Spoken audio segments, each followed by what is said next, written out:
Hello ladies and gentlemen, and welcome back to my channel for another Threezero DLX scale War Machine figure unboxing and review. Today we're taking a look at War Machine Mark II, based off his appearance in Avengers 2. Avengers Age of Ultron. Now I do have to say a huge thank you to Threezero for sending me this production sample so I could actually make this review. If you are looking to grab your very own War Machine, he is available at Threezero's website. Link for that is in the description below. While you're down there, why not hit that subscribe, bell notification icon and join button so you're notified as soon as a brand new review goes live on the channel. As for the box art, I dig it. In the background, we've got these storm clouds, up the top Infinity Saga, and down below, Avengers Age of Ultron. Front and center, you can't miss it, it's the War Machine Mark II, and yes, it is the figure itself. Although there is some kind of wireframe Photoshop trickery going on just around the edges. Speaking of the edges, I've mentioned this in multiple of my DLX scale videos at this point, I love this metallic foil text circuitry. It's on the side of the box as well, up the top and down the bottom. Not to mention this red stripe, they have kept that consistent ever since the very first DLX scale Iron Man figure. I applaud your consistency, Threezero. It also says War Machine Mark II, and there's the Threezero hologram. Around the back, warnings. This is not a toy, only suitable for ages 15 or above. Just like this video, if you're a kid, quit watching. This ain't for you, son. Around the front, if you flip open the top cover, which is held in place very securely, I might add with Velcro, you've got an open window showcasing the figure inside. Then on the top panel, a couple of product shots, showcasing various features, such as his LEDs and his cannon. Boom! You looking for this? I'm so sorry, after all of these years, after all of these War Machine videos, believe it or not, that's the first time I've used that terrible line. I broke my streak, I couldn't help myself. First in-hand impressions, War Machine, he feels really nice and hefty and cold to the touch. Of course, there is a lot of diecast here. What we are going to do now is get all of his accessories laid out in the light box and take a closer look at everything he comes with. Starting off with the display base first. It's nice and thin so it doesn't add a ton of height to him. Up top it says Marvel Studios The Infinity Saga sculpted into the surface, whereas the nameplate it's just printed, it says War Machine Mark II. Then for the flight pole, so many joints. It hinges side to side, forward and back, it swivels, excuse my double jointed thumb, I'm so sorry. It also hinges up the top at multiple different sections. This piece, that connects up to his iron booty, which you will see later. When it comes to weaponry, we get some swap out pieces. This one is his laser cannon Gatling gun thing, and that does connect to him. Then this is just a mini little shotgun, I think, or a gun of some kind. There's some silver paint applications, and we have a Picatinny rail on the outside. You got to include a saluting hand with War Machine, and they did. You get one hand specifically designed for saluting, with a properly painted repulsor done in metallic silver. When it comes to blast effects, two different sizes. Really long and kind of not so really long. This one is smaller, yet a little bit chalkier and wider. There are some spikes towards the bottom so it looks like it's flaring out, and some airbrush shading down there in a little bit of a lighter colour as compared to the darker translucent orange for the rest of the blast effect. The same thing goes for these skinnier but longer ones. Now they do connect up to the hands or the feet, and you can swap them. If you want the smaller ones connected to the hands, okay, you can pop them in and then pop these ones into the feet. And lastly, hands. Just all of the open palm hands. So many different options. As long as you want open palm hands, well, you've got all of them. There are some subtle differences. These ones have the peg ports, so they're blast effect compatible, and the little wrist peg connector is angled, great for repulsor blasting poses. Whereas some of the other ones, they're more straight up and down. And instead of having the peg ports, the repulsors, they're fully painted. You know, like the saluting hand. What we are going to do now, though, is get War Machine Mark II himself out here. Standing straight up and down in the light box, no crazy poses or accessories or anything like that. There are a few things that Threezero just nail. They know exactly what they're doing at this point. They've taken all of the stuff they've learned from their Transformers figures and their other mech stuff that they've made with 3A in the past, and they've applied it to these DLX scale Iron Man figures. They've shrunk everything down. The engineering is insanity. There are so many little moving parts and pieces, and the articulation is just so good. The second is paint. He is slathered in paint. From head to toe, everything has been painted. And then the third is diecast. Diecast. Being as heavy as he is, he just feels premium. Up close and personal, kicking things off with War Machine's helmet. From a technical perspective, it is well done. All the panel lines are sharp. They're where they need to be accurate to the film. It looks spot on in my opinion. Then the silver, oh, it's beautiful. It's nice and shiny and rich and bright, and there's a metallic flake to it. It picks up the light exactly as you'd expect it to. Compared to the gunmetal that doesn't. It's a very soft satin finish.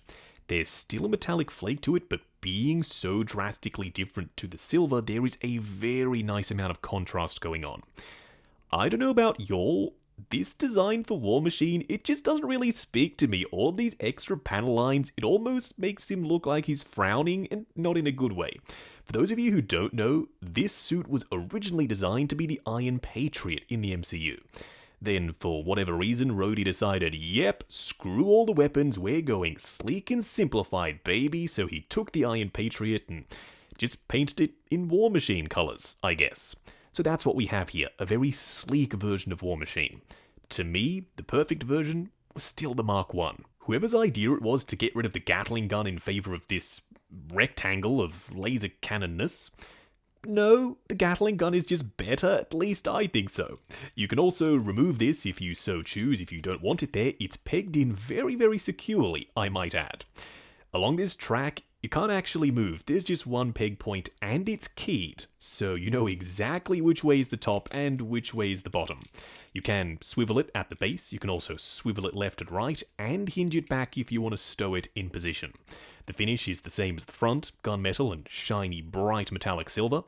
You don't have any moving parts and pieces on the armor itself. I could have sworn these panels were going to open for flaps. They don't. All of this sculpted detail is just that, sculpted into the surface. Maybe that's a good thing. Having less flaps and panels fidgeting around and moving under your fingers as you are trying to pose him, it will just save you the headache of having to come back in later and close up all the bits and pieces after you have dialed in your pose. Around the front it says Lieutenant Colonel James Rhodes. You've got his tail number on one shoulder pad, Edwards Air Force Base 445. 002 denoting this is War Machine Mark II after all. And you also have 3 of this symbol, one on the forearm and one on either side of the hip skirts. Then around the back, a US Air Force decal. The only complaints I have, 2 of them. Number 1, this chest plate does look like a separate piece because it is a separate piece. I know why they've done that, it's to facilitate a crazy range of motion crunching forward. But there's just a huge gap under there and it looks a little bit unsightly. The other complaint is also a gap. It's at the shoulder pads. You can push everything down and close them up, but no matter what I do, it's still always there. From a distance, there is a natural shadow in there though, so it doesn't look terrible. Up close, yeah, you can see light passing through. The legs do come across seamless. Unlike the Hot Toys War Machine Mark II, there was a very ugly, just straight line across the top of the upper thigh. Whereas with this guy, it's rounded, and all of this stuff just sits really, really flush. So unlike all of this stuff on the upper torso, it just looks way better. You can also move this panel, it's articulated, so when it comes to moving the leg forward, even more range. The sculpt work is very crispy all the way down. And on the underside of the feet, you've got some peg ports for blast effects, of course. The only other thing that we have to look at is the swap out shotguns or weapons of some kind, which we may as well do now. Do these make up for the distinct lack of weapons as compared to the War Machine Mark I? No, not even close. These teeny little guns, they're almost laughable as compared to the Mark I with the FN 2000s and the guns on the underside of the forearm as well. These, they're just really small. There's some silver paint to them, and the panels are pretty simple to swap out. You just pop them off, and then you can pop on the normal panel, or the guns, if you want to. On the underside, I have now popped in his blast effects. It's literally just a peg. You slide them in, and there you go. Now he's flying. I'm gonna be honest, I'm a little bit let down by the light up function. The LEDs are bright enough, at least the arc reactor is, that one is poppin', and I love the fact that you can just push it to turn it on and off. It's just so intuitive. What I don't love?